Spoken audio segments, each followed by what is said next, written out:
নমস্কার বন্ধুরা, স্বাগত জানাই তিতিক্ষাস কিচেন ব্লগ চ্যানেলে। আজকের এপিসোডে আমরা নিয়ে এসেছি সুজি দিয়ে বানানো ব্রেড। তবে এই ব্রেডটার মধ্যে নানান রকম তরিতরকারি দিয়ে খুব টেস্টি বানানো হয়েছে। যদি কোনোদিন না খেয়ে থাকেন নিশ্চয়ই বাড়িতে বানিয়ে ট্রাই করবেন। আর এটা ওভেন ছাড়াই বানিয়েছি, সুতরাং পুরো এপিসোডটা দেখুন শেখার জন্য এই টেস্টি রেসিপিটা। এটা বানানোর জন্য আমরা নিলাম 250 গ্রামের মতন সুজি, তার সাথে নেওয়া হলো 100 গ্রামের মতন টক দই, তার সাথে দেওয়া হলো প্রায় 250 মিলিলিটারের মতন জল। এবার এগুলোকে বেটে একটা খুব ফাইন পেস্টের মতন তৈরি করে নেব। ঠিক এরকম ব্যাটারের কনসিস্টেন্সিটা দেখে নিন, না বেশি গাঢ় না বেশি পাতলা হওয়া চাই। এবার প্রায় আর্ধেকের মতন ক্যাপসিকাম একেবারে ছোট ছোট করে কাটা এটার মধ্যে দিয়ে দেওয়া হলো আর্ধেকের মতন পেঁয়াজ কুচি, 2 থেকে 3টে কাঁচা লঙ্কা কুচি, 1 ইঞ্চির মতন আদা কুচি, 8 থেকে 10টার মতন কারি পাত্তা আর একটা টমেটো কুচি। সাথে দেওয়া হলো হাফ চামচের মতন নুন আর হাফ চামচের একটু কম চিলি ফ্লেক্স। এগুলোকে সুজিটার মধ্যে খুব ভালো করে গুলিয়ে নেওয়া হচ্ছে। এবার এই সুজিটাকে একটু ফোড়ন দেওয়ার জন্য আমরা একটা হাতায় নিলাম 2 চামচের মতন সর্ষের তেল। তেলটা গরম হলে দিয়ে দেওয়া হলো হাফ চামচের মতন কালো সর্ষে ফোড়ন। ফোড়নটা হয়ে গেলে এই সুজির ব্যাটারটার মধ্যে এই ফোড়নটাকে দিয়ে মিলিয়ে নিতে হবে।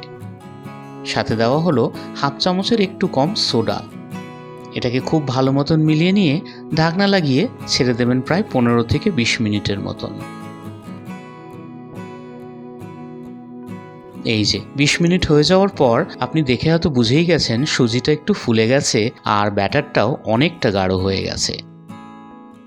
এবারে পাশে একটা বেকিং ট্রেতে একটু আমরা সাদা তেল মাখিয়ে নিচ্ছি। সাদা তেল মাখালে যখন ব্রেডটা তৈরি হয়ে যাবে তখন বার করতে সুবিধা হবে। খুব ভালো করে সাদা তেলটা মাখিয়ে নিয়ে এই ব্যাটারটা এটার মধ্যে আমরা ঢেলে নিচ্ছি। বন্ধুরা, আমরা কিন্তু আজকের রেসিপিটা ওভেন ছাড়া বানাচ্ছি। এবার উপর থেকে একটু কাশ্মীরি লাল লঙ্কা পাউডার দিলে কিন্তু জিনিসটা দেখতে সুন্দর লাগে। এপাশে একটা কড়াইতে আমরা গরম জল বসিয়ে মাঝখানে একটা প্লেট রেখে দিয়েছি। এবার জলটার মধ্যে এই বেকিং ট্রেটাকে বসিয়ে এটাকে ঢাকনা লাগিয়ে ভাপিয়ে নিতে হবে। জলে ভালো করে বসিয়ে নিয়ে ঢাকনা লাগিয়ে এটাকে ভাপিয়ে নেবেন প্রায় 30 মিনিট যাবত।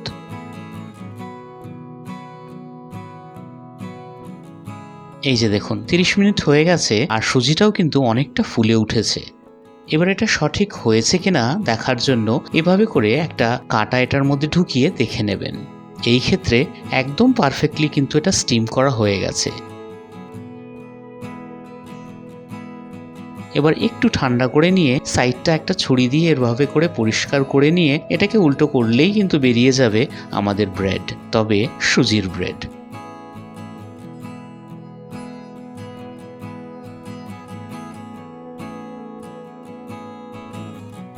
এই যে দেখুন খুব সুন্দরভাবে কিন্তু স্টিম হয়ে বেক হয়ে গেছে আর ওভেন ছাড়াই কিন্তু তৈরি হয়ে যাবে খুব টেস্টি একটা সুজির রেসিপি।